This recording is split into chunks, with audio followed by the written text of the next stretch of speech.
ఓం శాంతి. ఈరోజు అవ్యక్త BapDada Murali. Date 3/11/2024. Revise course date 25/10/2002. Murali headline: బ్రాహ్మణ జీవితం యొక్క ఆధారము పవిత్రత యొక్క రాయల్టీ. ఈరోజు సాగరుడు తమ స్నేహి పిల్లలను చూస్తున్నారు. నలువైపులా ఉన్న స్నేహి పిల్లలు ఆత్మీక సూక్ష్మ దారంతో బంధింపబడి తమ మధురమైన ఇంటికి చేరుకున్నారు. పిల్లలు ఏ విధంగా స్నేహంలో ఆకర్షింపబడి చేరుకున్నారో అలాగే బాబా కూడా పిల్లల స్నేహం అనే దారంతో బంధింపబడి పిల్లల సమ్ముఖానికి చేరుకున్నారు. బాప్దాదా చూస్తున్నారు. నలువైపులా ఉన్న పిల్లలు కూడా దూరంగా కూర్చుని ఉన్నా కానీ స్నేహంలో నిమగ్నమై ఉన్నారు. సన్ముఖంలో ఉన్న పిల్లలను కూడా చూస్తున్నారు మరియు దూరంగా కూర్చుని ఉన్న పిల్లలను కూడా చూస్తూ హర్షిస్తున్నారు. ఈ ఆత్మీక అవినాశి స్నేహం, పరమాత్మ స్నేహం, ఆత్మీక స్నేహం మొత్తం కల్పంలో ఇప్పుడే అనుభవం చేస్తున్నారు. బాప్దాదా పిల్లల ప్రతి ఒక్కరి పవిత్రత యొక్క రాయల్టీని చూస్తున్నారు. బ్రాహ్మణ జీవితం యొక్క రాయల్టీనే ప్యూరిటీ. పిల్లల ప్రతి ఒక్కరి తలపై ఆత్మీక రాయల్టీకి గుర్తుగా పవిత్రతకు చెందిన ప్రకాశ కిరీటాన్ని చూస్తున్నారు. మీరందరూ కూడా మీ పవిత్రత యొక్క కిరీటాన్ని, ఆత్మీక రాయల్టీ యొక్క కిరీటాన్ని చూస్తున్నారా? వెనుక ఉన్నవారు కూడా చూస్తున్నారా? కిరీటదారుల సభ ఎంతటి శోభాయమానంగా ఉంది. పాండవులు అవునా కాదా? కిరీటం మెరుస్తూ ఉంది కదా. అటువంటి సభను చూస్తున్నారు కదా. కుమారీలు కిరీటదారులైన కుమారీలే కదా. పిల్లల రాయల్ ఫ్యామిలీ ఎంతటి శ్రేష్టమైనది అన్నదాన్ని బాప్దాదా చూస్తున్నారు.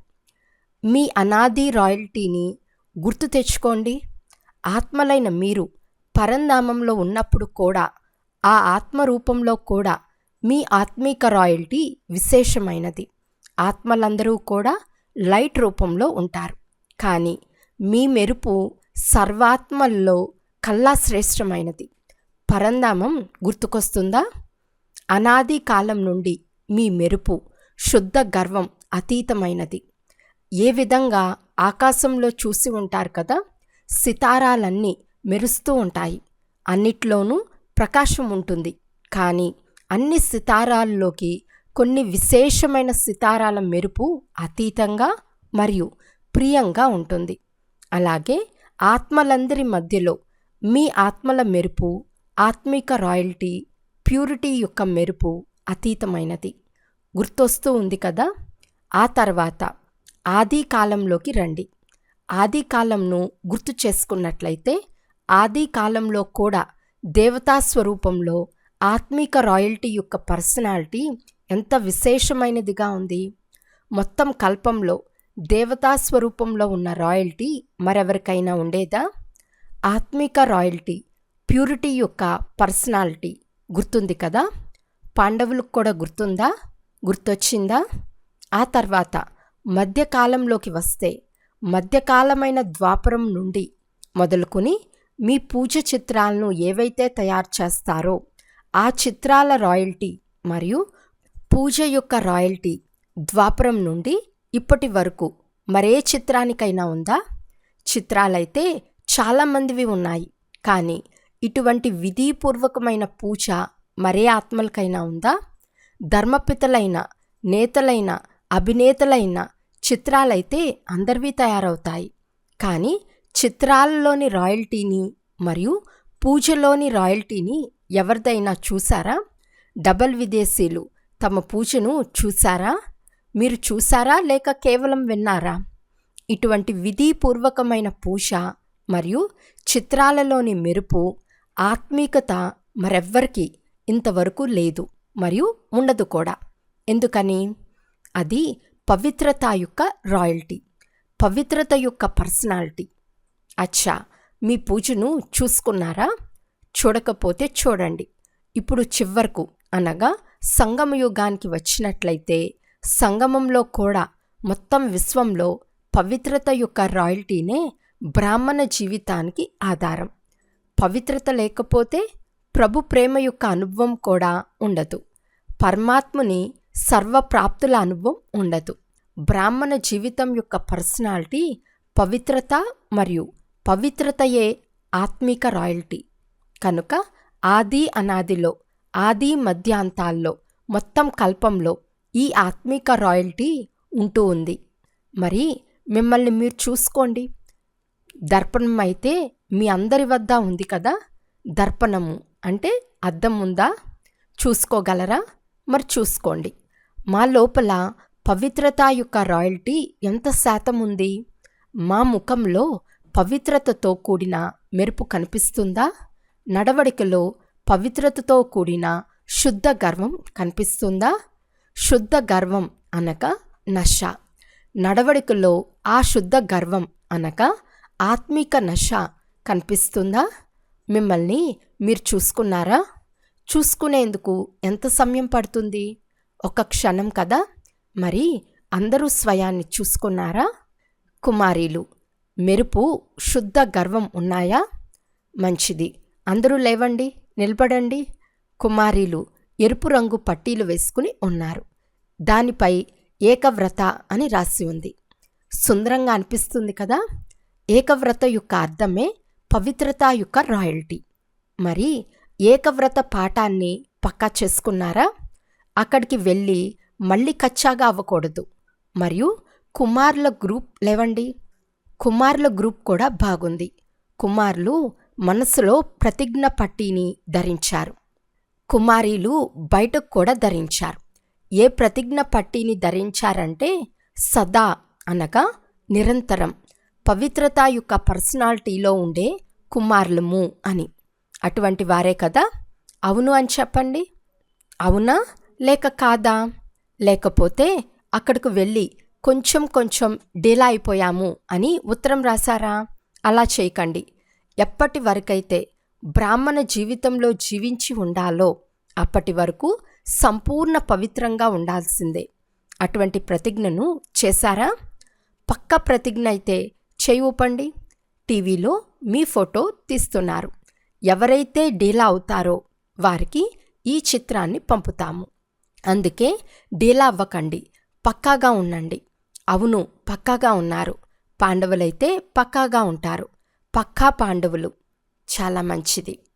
పవిత్రత యొక్క వృత్తి అనగా శుభభావన, శుభకామన.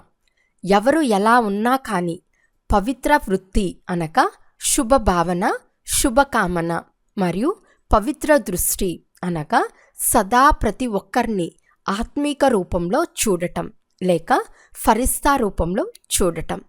కనుక వృత్తి, దృష్టి మరియు మూడవది కృతి అనగా కర్మల్లో కూడా సదా ప్రతి ఆత్మకు సుఖాన్ని ఇవ్వటం మరియు సుఖాన్ని తీసుకోవటం.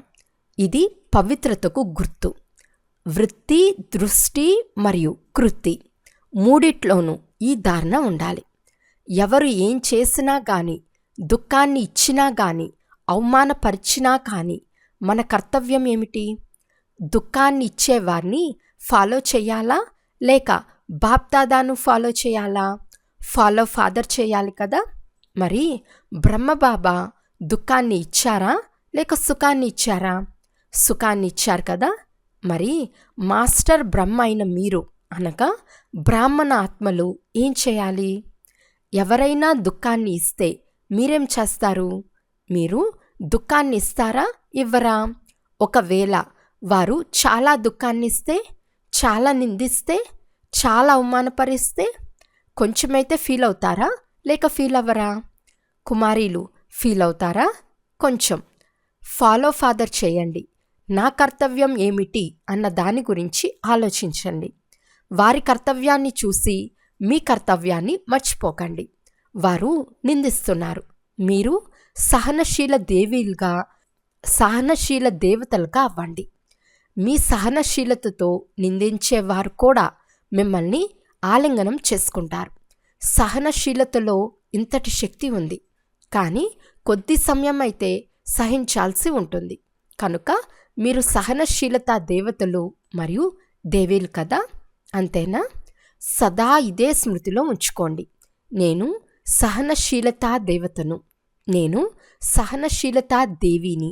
దేవత అనగా ఇచ్చేదాత. ఎవరైనా నిందిస్తే, గౌరవించకపోతే అది చెత్త కాదా లేక మంచిదా? మరి మీరెందుకు తీసుకుంటారు? చెత్తను తీసుకోవటం జరుగుతుందా ఏమిటి? ఎవరైనా మీకు చెత్తనిస్తే మీరు తీసుకుంటారా? తీసుకోరు కదా. గౌరవించరు, అవమానిస్తారు, నిందిస్తారు, మిమ్మల్ని డిస్టర్బ్ చేస్తారు. ఇవన్నీ ఏమిటి? మంచి విషయాలా? మరి మీరెందుకు తీసుకుంటారు? కొద్ది కొద్దిగా అయితే తీసుకుంటారు.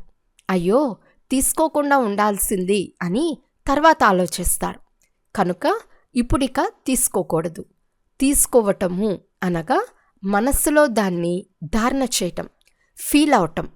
మరి మీ అనాది కాలం, ఆది కాలం, మధ్యకాలం, సంగమకాలం మొత్తం కల్పంలోని పవిత్రత యొక్క రాయల్టీని, పర్సనాలిటీని గుర్తు చేసుకోండి. ఎవరు ఏం చేసినా కానీ మీ పర్సనాలిటీని ఎవరూ లాక్కోలేరు.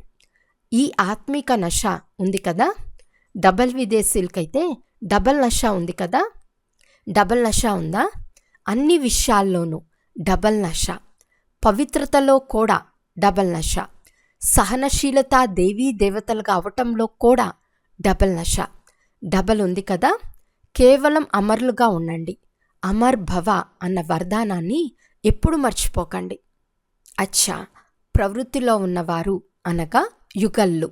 మామూలుగా అయితే సింగిల్గా ఉంటారు, కానీ అనటానికి యుగళ్ళు అని అంటారు. వారు లేవండి, నిలబడండి.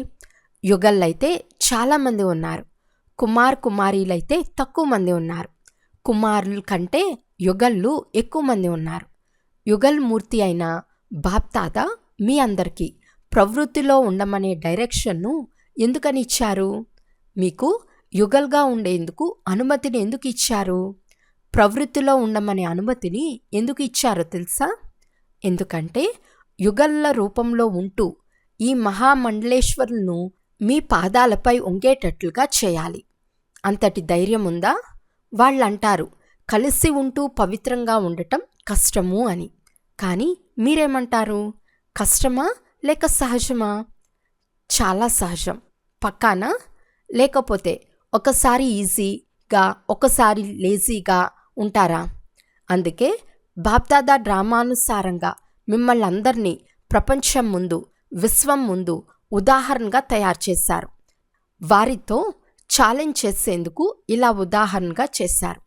కనుక ప్రవృత్తిలో ఉంటూ కూడా నివృత్తులుగా, అపవిత్రత నుండి నివృత్తులుగా ఉండగలరా? మరి ఛాలెంజ్ చేసేవారే కదా. అందరూ ఛాలెంజ్ చేసేవారైనా కొద్ది కొద్దిగా భయపడటం అయితే లేదు కదా. ఛాలెంజ్ అయితే చేశాము, కానీ ఏం జరుగుతుందో తెలియదు అని అనుకోవటం లేదు కదా. కావున విశ్వాన్ని ఛాలెంజ్ చేయండి. ఎందుకంటే ఇక్కడ కొత్త విషయం ఏమిటి అంటే కలిసి ఉంటూ కూడా స్వప్నం మాత్రం కూడా అపవిత్రతా సంకల్పం రాకూడదు. ఇదే సంగం యుగ బ్రాహ్మణ జీవితం యొక్క విశేషత. విశ్వం అనే ఫోకస్లో మీరు ఉదాహరణ, విశ్వం అనే షోకేస్లో మీరు ఉదాహరణ. శాంపిల్ అనండి లేక ఉదాహరణ అనండి. మిమ్మల్ని చూసి మేము కూడా అవ్వగలము అని అందరిలోనూ శక్తి వస్తుంది. సరేనా? శక్తులు సరేనా? పక్కాగా ఉన్నారు కదా. కచ్చా పక్కాగా అయితే లేరు కదా. పక్కాగా ఉన్నారు. బాప్దాదా కూడా మిమ్మల్ని చూసి సంతోషిస్తారు. అభినందనలు. ఎంతమంది ఉన్నారో చూడండి, చాలా మంచిది. ఇక మిగిలింది టీచర్లు. టీచర్లు లేకుండానైతే గతే ఉండదు. టీచర్లు లేవండి. అచ్చా, పాండవులు కూడా మంచి మంచి వారు ఉన్నారు. వాహ్! టీచర్లు విశేషత ఏమిటి అంటే ప్రతి టీచర్ యొక్క ఫీచర్స్ ద్వారా ఫ్యూచర్ కనిపించాలి. ప్రతి ఒక్క టీచర్ యొక్క ఫీచర్స్ ద్వారా ఫరిస్తా స్వరూపం కనిపించాలి. అటువంటి టీచర్లే కదా ఫరిస్తాలైనా మిమ్మల్ని చూసి ఇతరులు కూడా ఫరిస్తాలుగా అయిపోవాలి.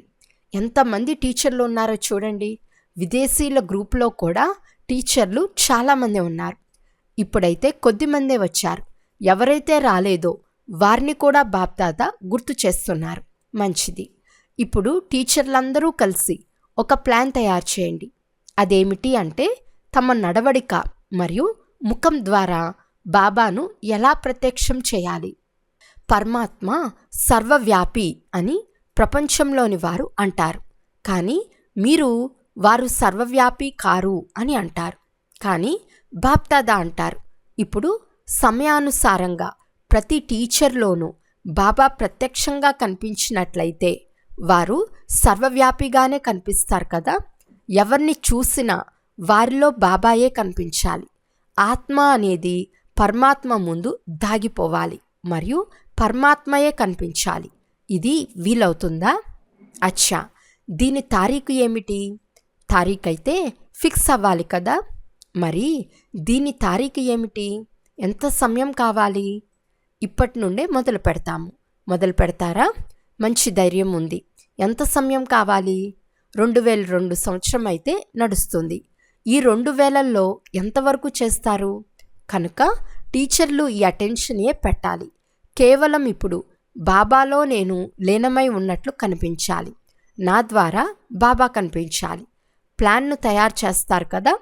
డబల్ విదేశీలు మీటింగులు చేయటంలోనైతే తెలివైన వారు కదా. ఇప్పుడు ఈ మీటింగ్ చేయండి. మన ప్రతి ఒక్కరిలో బాబా కనిపించటం ఎలా అని. ఈ మీటింగ్ చేయకుండా వెళ్ళకండి. ఇప్పుడు బ్రహ్మకుమారీలు కనిపిస్తున్నారు. బ్రహ్మకుమారీలు చాలా మంచివారు అని కనిపిస్తున్నారు. కానీ వీరి బాబా ఎంత మంచివారు అన్నది వారు చూడాలి. అప్పుడే కదా విశ్వ పరివర్తన జరుగుతుంది. మరి డబల్ విదేశీలు ఈ ప్లాన్ను ప్రాక్టికల్గా ప్రారంభిస్తారు కదా. ప్రారంభిస్తారా? పక్కానా? అచ్చా, అప్పుడు మీ దాది ఉన్నారు కదా, వారి ఆశ పూర్తవుతుంది. సరేనా? అచ్చా, డబల్ విదేశీలు ఎంత మంచి సేవాదారులో చూడండి. మీ కారణంగా అందరికీ ప్రియ స్మృతులు లభిస్తున్నాయి. బాప్దాదా కూడా డబల్ విదేశీలపై ఎక్కువ ప్రేమ ఉంది అని అన్నారు. కానీ విశేషమైన ప్రేమ ఉంది. ప్రేమ ఎందుకు ఉంది? ఎందుకంటే డబల్ విదేశీ ఆత్మలు ఎవరైతే సేవకు నిమిత్తులయ్యారో వారు విశ్వంలోని మూల మూలల్లో బాబా సందేశాన్ని చేరటానికి నిమిత్తులయ్యారు. లేదంటే విదేశాల్లో నలువైపులా ఉన్న ఆత్మలు దప్పికతో ఉండిపోతారు. ఇప్పుడు బాబాకు ఫిర్యాదైతే రాదు కదా. బాబా భారత్లోకే వచ్చారు, విదేశాల్లో ఎందుకు సందేశాన్ని ఇవ్వలేదు అని. కనుక బాబాపై ఫిర్యాదు రాకుండా ఉండేందుకు నిమిత్తమయ్యారు.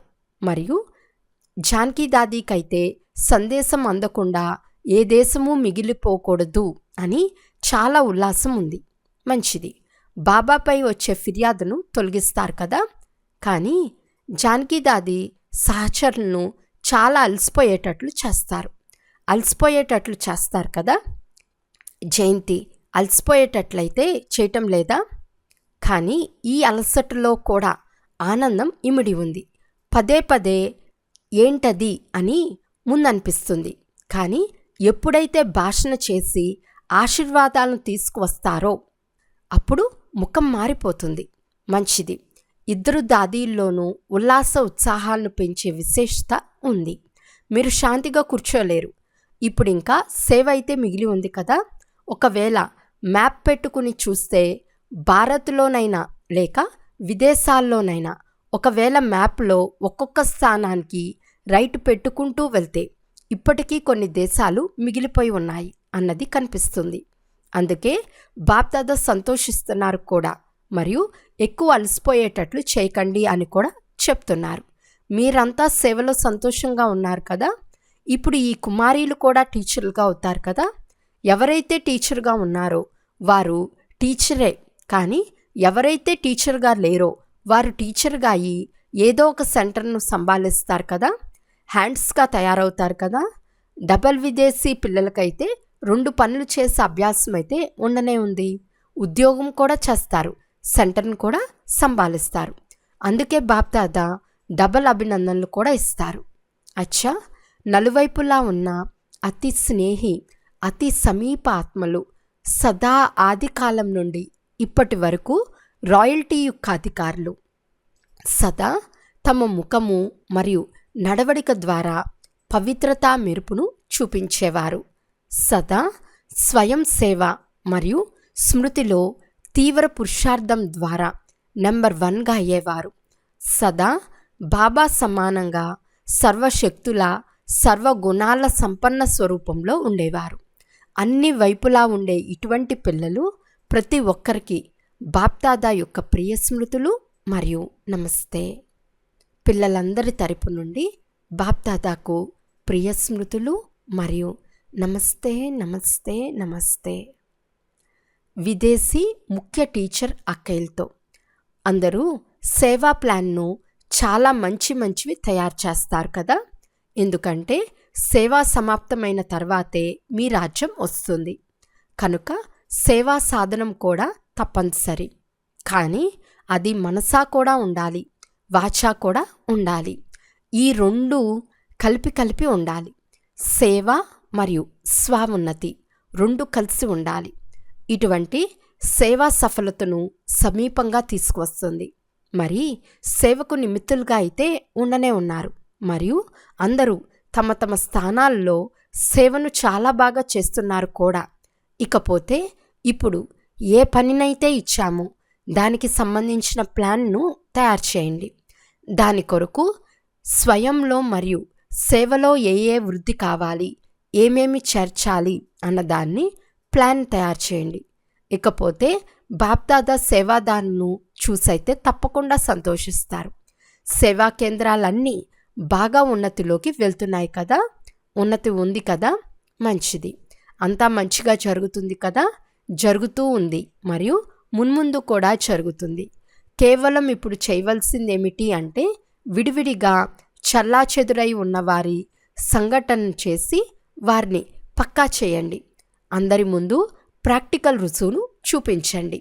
ఏ సేవ చేస్తున్నా సరే, రకరకాల ప్లాన్లు తయారు చేస్తున్నా సరే చూస్తున్నారు కూడా, అవి బాగా నడుస్తున్నాయి కూడా.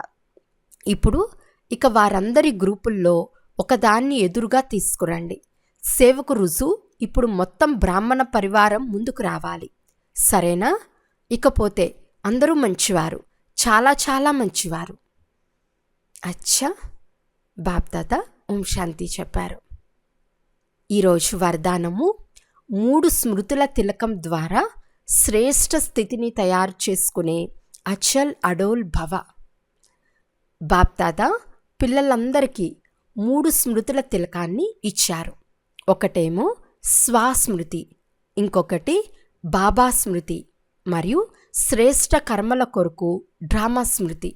ఎవరికైతే ఈ 3 స్మృతులు సదా ఉంటాయో వారి స్థితి కూడా శ్రేష్టంగా ఉంటుంది. ఆత్మస్మృతితో పాటు బాబా స్మృతి మరియు బాబాతో పాటు డ్రామా స్మృతి అత్యంత అవసరం. ఎందుకంటే కర్మల్లో ఒకవేళ డ్రామా జ్ఞానం ఉన్నట్లయితే కింద మీద అవ్వరు. భిన్న పరిస్థితులు ఏవైతే వస్తాయో వాటిలో అచలంగా స్థిరంగా ఉంటారు. స్లోగన్: దృష్టిని అలౌకికంగా, మనసును శీతలంగా మరియు బుద్ధిని దయార్ద్ర హృదయంతో కూడిందిగా తయారు చేసుకోండి. అచ్చా, ఓం శాంతి.